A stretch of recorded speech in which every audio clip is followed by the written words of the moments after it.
Sveiki visi, tai yra 18 C++ pamoka ir ji bus labai trumpa. Iš tiesų tiesiog norėčiau šiek tiek dar teorijos jums suteikti ir mes išsiaiškinsime, kas yra preprocesorius ir ką jis daro.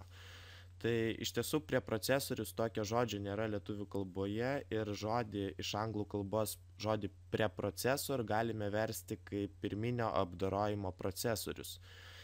Ir pagrinde, kaip viskas vyksta, kai mes paleidžiame mūsų tą programą, ar ne? Mes, pavyzdžiui, parašome čia kažkokį mūsų tą kodą C++, kažką ten integruojame į savo programą ir paleidžiame. Tai kaip viskas vyksta? Mūsų šis kodas yra paduodamas tam preprocesoriui, kitaip tariant, yra paduodamas pirminio apdorojimo procesoriui, kuris kai ką padaro, sutvarko visą tą mūsų kodą ir tuomet tik tais paduoda jau mūsų tą sutvarkytą kodą kompiliatoriui. Tai kaip yra sutvarkomas tas mūsų visas kodas? Ir iš tiesų yra toks dalykas kaip preprocesoriaus sakiniai, ar ne? Ir vienas iš jų yra būtent šis mūsų pirmas sakinys, kuris yra pradedamas grotelėmis. Tai kol kas galite įsivaizduoti, ir manyti, kad visi sakiniai, kuriuos mes rašysime C++ pamokose, kurie prasideda grotelėmis, yra preprocesoriaus sakiniai.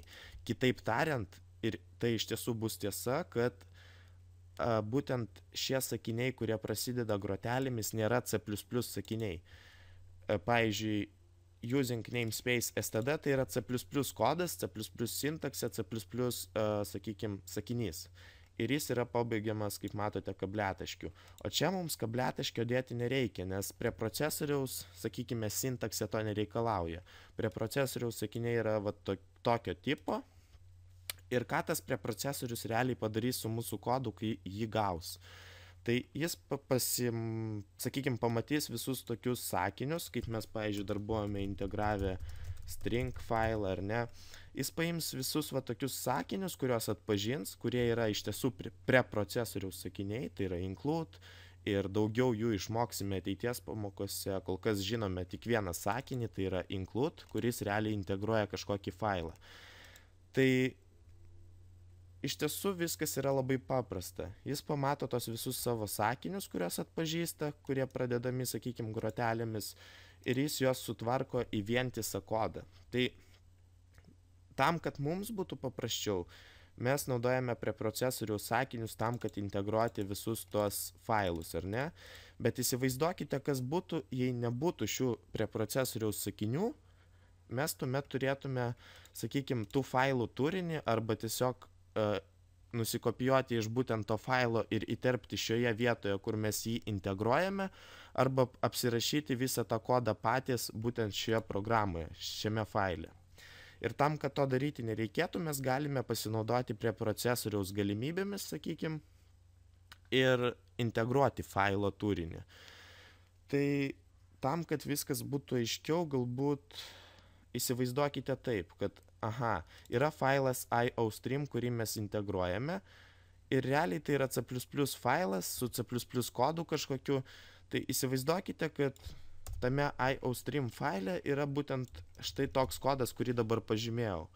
Tai ką preprocesorius padarys, jis pamatys, mes turime integruoti iostream failą, tai jis vietoj šios vietos mums įterps iostream failo turinį.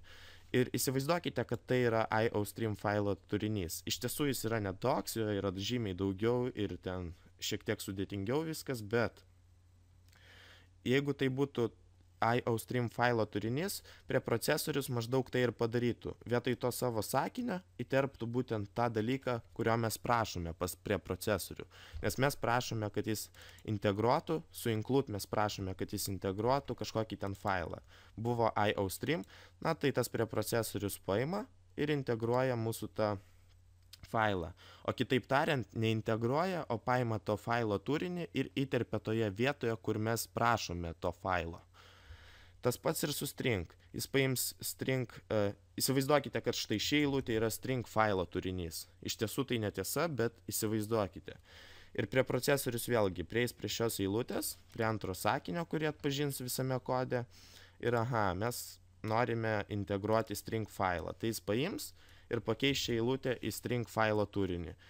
Ir galima sakyti, tos dvi mūsų pirmos eilutės, kur buvo include IOStream ir include string, pavirs į tą kodą kažkokį, kuris yra būtent tų failų turinys.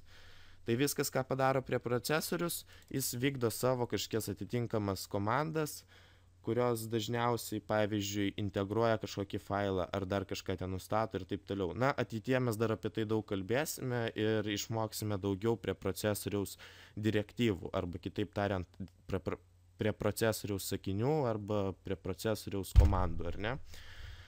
Kol kas mokame tik vieną direktyvą, tai yra include, kuri integruoja failą. Na, tikiuosi supratote, kaip viskas veikia. Tiesiog norėjau, kad nepainiotumėt kompiliavimo su prie procesoriaus darbu. Ir žodis prie procesorius vėlgi nėra taisyklingas. Iš tikrųjų reikėtų sakyti pirminio apdorojimo procesorius. Tai iš tiesų labai daug tiesos yra tame vertime, tai yra pirminio apdorojimo procesorius, nes jis ir suveikia iš karto. Tai yra šis kodas, mūsų šis kodas, kurį mes aprašome, yra paduodamas prie procesoriui iš karto, kai tik mes paleidžiame, sakykime, savo programą, kai pradedame ją kompiliuoti ir taip toliau. Tai šis kodas yra paduodamas ir, na, tiesiog tai pirmas, sakykime, veiksmas, kuris vyksta su mūsų kodu. Tai būtent tai ir yra pirminis apdorojimas ir tas būtent pirminio apdorojimo procesorius turi savo, sakykime, sintaksę, savo, galima sakyti, net atskirą kalbą. Tai būtent šios dvi eilutės ir yra to pirminio apdorojimo procesoriaus, na, sakykime, direktyvos arba kažkokia, sakykime, unikali kalba, ar ne. Nes būtent svarbiausia, kad jūs nepainiotumėte šių dviejų eilučių ir negalvotumėte, kad tai yra C++ sintaksės dalis.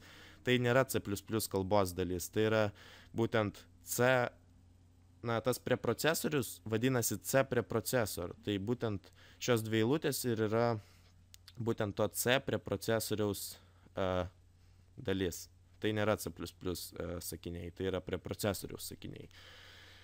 Na, tikiuosi viskas supratote, aš iš tiesų labai painiai turbūt viską paaiškinau ir galbūt jūs apskritai nieko nesupratote, bet, na, tiesiog rašykite komentaruose tai, ką galvojate apie šią pamoką ir jei kilo kažkokių klausimų, būtinai klauskite, nes iš tiesų svarbu, kad jūs bent jau įsivaizduotumėte viską teisingai, kaip viskas veikia. Ir tuomet viskas bus ok ir tiek. Tai tiesiog rašykite, klauskite ir komentuokite. Tai ačiū už dėmesį tiek šioje pamokoje ir iki.